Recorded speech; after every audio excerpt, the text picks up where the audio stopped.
أعوذ بالله من الشيطان الرجيم بسم الله الرحمن الرحيم ألم تر إلى الذي حاج إبراهيم في ربه أن آتاه الله الملك إذ قال إبراهيم ربي الذي يحيي ويميت قال أنا أحيي وأميت قال إبراهيم فإن الله يأتي بالشمس من المشرق فأت بها من المغرب فبهت الذي كفر والله لا يهدي القوم الظالمين صدق الله العظيم. سورة البقرة سپارہ نمبر 3 د سپاری رکو نمبر 3 او د سورت رکو نمبر 35 آیت نمبر 258. پدی آیت کی اللہ جل شانہ د بنی اسرائیل د بابا د ابراہیم علیہ السلام یو واقعہ ذکر کئی. ابراہیم علیہ السلام د اللہ جل شانہ یو داسی پیغمبر و چی پا عراق ملک کی اللہ جل شانہ د نمرود بادشاہ پا زمانہ کی پیدا کو. پا عراق کی نمرود نمی یو بادشاہ چی دا طول عراق بادشاہی ہے کولا او دا بادشاہ دیر ظالم بادشاہ او کفر او شرک کی اخت بادشاہ کافر وہ او مشرک وہ بلکہ کداسی اویلی شی چی دا اللہ تعالی دا ذات نا انکاری ہو دا اللہ ذات یہ نہ من لو او پخپل دا خدای توب دعوی کری واح زانتا بے رب وی رب. دا نمرود بادشاہ دربار تا چی بسوک ورغلل دا سا خبری دا پارا یا دا سا درخواست دا پارا یا دا سا غختلو دا پارا نو دا نمرود بادشاہ با پشاہی تخت باندې ناستو او چې څوک به دربار ته رادن نشول نو د خبرې کولو نه مخکې به اول بادشاه ته سجده ولګوله او چې چا به سجده نه لګوله نو په هغه باندې به په زور سجده لګوله او چې چا به انکار کولو نو یا به وجلو او یا به سخت سزاګانې ورکولی خلق به ځان ته په سجده باندې مجبوره کول او خلقو ته به وی انا ربکم زستاسو رب یما زتاسو پالم کنا ساسو باچایم نو ستاسو پالون کی زیما ساسو خرچیم ز پورا کوم او پیسې مو روزګارونه ما درکړي دی او دا لکه باچا چې څنګه د رعایا خیال ساتي نو د باچا پتخ ناس او د خدای توب دعوی کړي وا او چې څوک به دربار ته ورغلل نو پاغه باندې به ځان ته سجده لګوله او بعضی تفسیرونو والا مفسرین حضرات دا خبرم لیکلی دا چې د دربار ته به څوک تلل نو دلته به سجده کوله او که څوک به د دربار نه لري وو یو ځای بل ځای کې په نورو وطنونو علاقو کې به د دارالحکومت نه به بهر وو لکه زمونږ د پاکستان دارالحکومت سیبه اسلام آباد دی نو چې څوک اسلام آباد ته نږدې وي نو هلته ورشي سرکاري دفتر ته او چې څوک د اسلام آباد نه لرې دي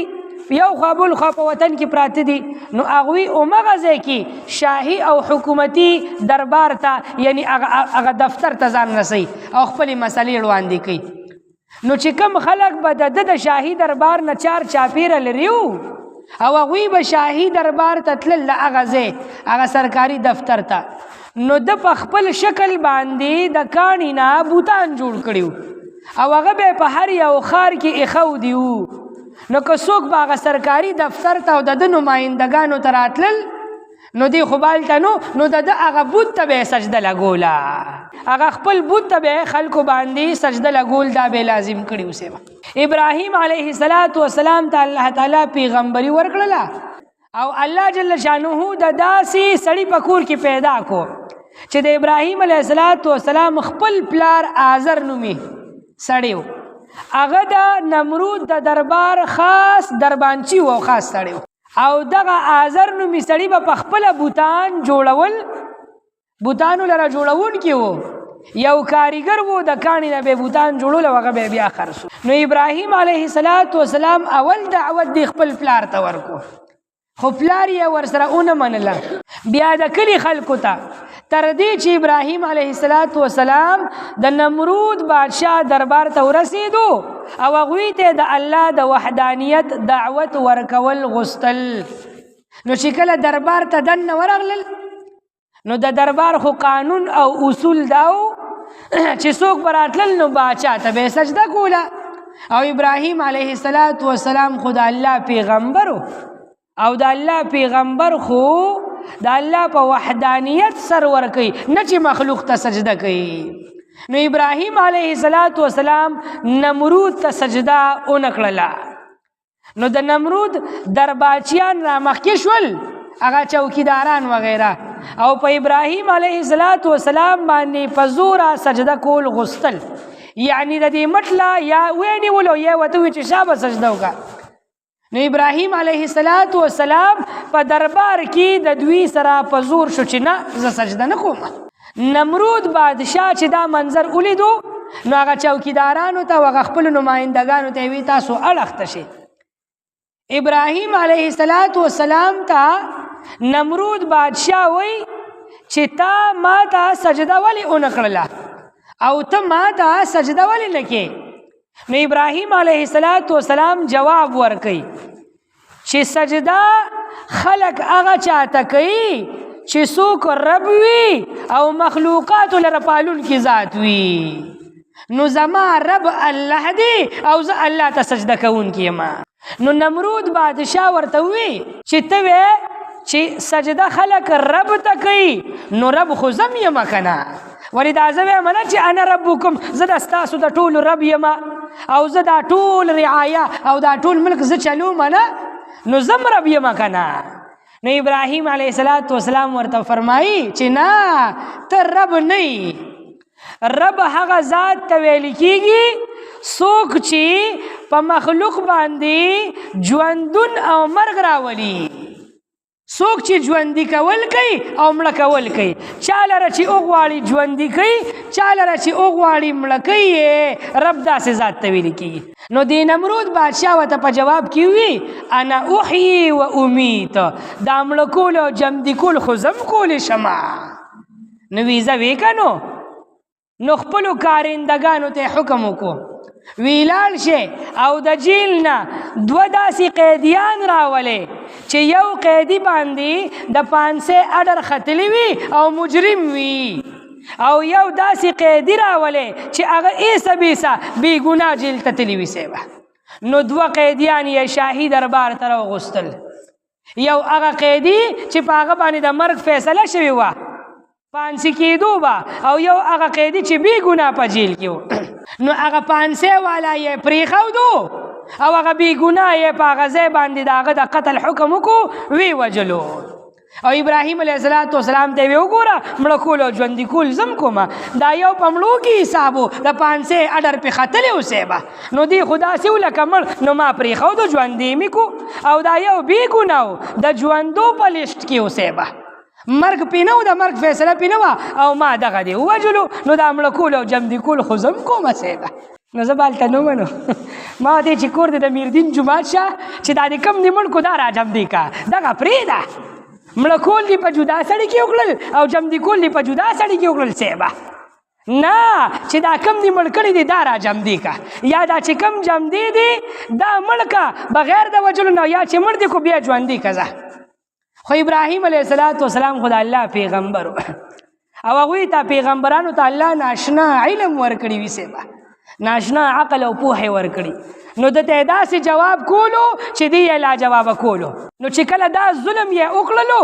هغه بې ګناه یې ووژل او ګناهګار یې پرېښودو او دا دی یو مې مړ کو یو مې جمدي کو مړه کول او جمدي کول خو زم کوم. نو ابراهیم علیه السلام ورته وی زما رب دا انور د دې مشرق نه راوچتوي او را بار کوي را نما کوي او په مغرب باندې یې ډوبوي. نو که ته ربې نو ته د انور د دې مغرب نه راوخېجوه او په مشرق باندې یې ډوب کا. نو فبهت الذي کفر کافر و حیران سرګردانه پاتې شو. د دې خبرې جواب یې اونکړی شو لا جواب شو یعنی مناظره او مباحثه یې بیلله او چې کوم څوک لاجواب شي هغه خالق او رب نشي کېدی صاحبه. رب هغه ذات وي چې هغه لاجواب کېږي نه، هغه عاجزه کېږي نه، هغه خالق او د قدرتونو مالک ذات وي صاحبه. دا باچا وو، د ملک باچا وو، خو رب نو، خالق نو، نو ځکه لاجواب شو، عاجزه شو. ویده په دې اول جواب کې ډیره توندي وکړه صاحبه، او یو یې مړ کو یو یې پرېښودو، او په دې دویم جواب کې داسې لږ سستي وکړه، لږ غلي غوندې کې شو او جواب یې ونه کو. یعنی د دې خبرې ابراهیم علیه السلام ته دا جواب کېدی شو چې د نمرود ورته ویلې وي چې د انور خو د مشرق نظر اخېجو ما، ته دې خپل خدای ته ووایه چې د مغرب نه راوخېجئ، داسې ویلې شوه که نه؟ خو نمرود دا خبره ونه کړه. وی ولې ونه کړله؟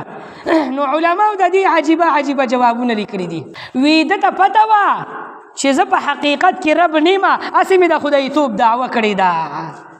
او نور ورته پته وه چې زه هسې تش د غلو بوجه یم صاحبه. نو که د ابراهیم علیه السلام ته دا ویلې وي چې د انور خو د مشرق نظر اخېجومه، ته دې خپل خدای ته ووایه چې د مغرب نه راوخېجوه. نو ابراهیم علیه السلام د الله پیغمبر او د الله پیغمبر الله تعالی په داسې ځای کې خلکو ته نه رسوا کوي او ښکته کوي خلکو ته نه، د پیغمبر د عزت الله بیا خیال ساتي. نو ابراهیم علیه السلام به دعا کړې وه، الله به دعا قبوله کړې وه، او د ابراهیم علیه السلام معجزه به ښکاره شوې وه، دا انور به د دې مغرب نه الله راخېجولی. نو که انور د مغرب نه راختلی نو د ابراهیم علیه السلام پیغمبري او حقانیت به د ټولې دنیا خلکو په خپلو سترګو لیدلی و صاحبه، او د هغوی حقانیت به خلکو ته ښکاره شوي و، او د نمرودو باطلوالې به خلکو ته ښکاره شوي و. نو نمرود ته پته وه که زه د دې خبرې مطالبه وکړم د ابراهیم علیه السلام پیغمبري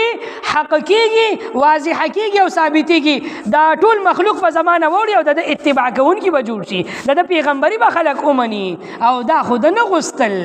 او یو جواب علماو دا هم کړی دی چې نور الله د مشرق نه راخېجئ، او چې په کومه ورځ نور د مغرب نه راوختو به سبب بیا قیامت بیا دنیا نه پاتې کېږي.